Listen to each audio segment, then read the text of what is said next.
Hold on, guys, this is gonna be fun. Welcome to SourceFed. I'm Elliot Morgan. I'm Lee Newt. Here we go.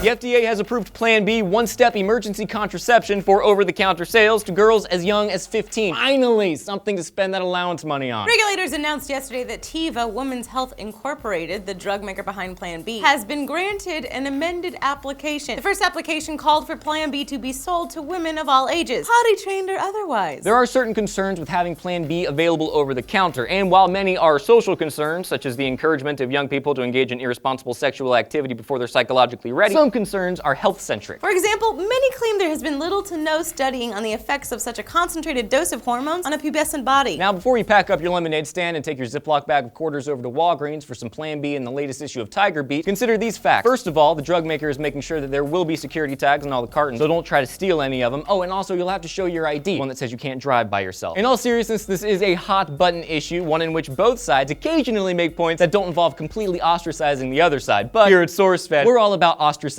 everybody. It's kind of our thing. And whether we like it or not, many teens are already sexually active and should have some access to Plan B if it's safe. It's an emergency contraceptive intended to reduce the possibility of pregnancy after unprotected intercourse. Or its main ingredient is demons and it, leads to the destruction of modern civilization as we know it. Who knows? Who knows? So I'm gonna throw this out there. Maybe this isn't so much about freedom or rights or health as we like to think it is. Maybe this is a drug company that wants a crap ton of money. I know it's nearly inconceivable that our government and a pharmaceutical company would act primarily in their own best interest, but just hear me out, okay? Oftentimes, you can't go to school with cold medicine, but now a 15-year-old can go buy a box of hormones, the effect of which has not been exhaustively studied on young developing bodies. We push education, we hypocritically dispense a drug to developing bodies, and they're pushing for more age restrictions to be removed, and without the parents' knowledge, the people who gave you life and a roof and actually probably love you. What about the rights of the parents to protect their children? The job of the parent is to guide and protect children as they physically, emotionally, and psychologically grow. To exclude the parent in that process isn't progress, it's social fracturing, and it's dangerous. This is less about the 15-year-old making a decision and more about the exclusion of the party solely responsible for said 15-year-old. It's all fine and dandy to push for complete autonomy. Go for it, okay? I do that a lot, especially when it comes to adults who are responsible for themselves. But 15-year-olds are growing. I'm in my 20s, and I still feel like a kid. The difference is that I'm responsible for my actions, not my parents. The point is, don't oversimplify this issue and turn it into another stance, because we sit around and we talk about what our opinions are. Meanwhile, there are corporations that will, at times, hide behind our emotional and social climate so they can effectively pad their own wallets. Consider that maybe in this crusade for perceived progress, corporations and agenda-pushing suits on both sides of the aisle will attempt to lasso us and string us into their own masses of well-meaning marionette puppets.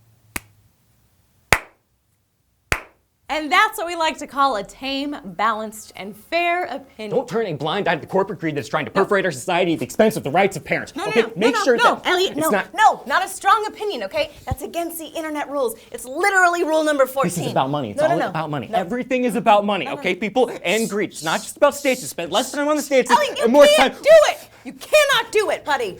You can't do it. Okay, I'm good. You sure? I'm good, yeah, thank you. Yeah? Got out of hand. I need water. Have a good day, everybody. Oh, man. We're on the internet, for God's sake. I'm sorry, I messed up. Oh, man.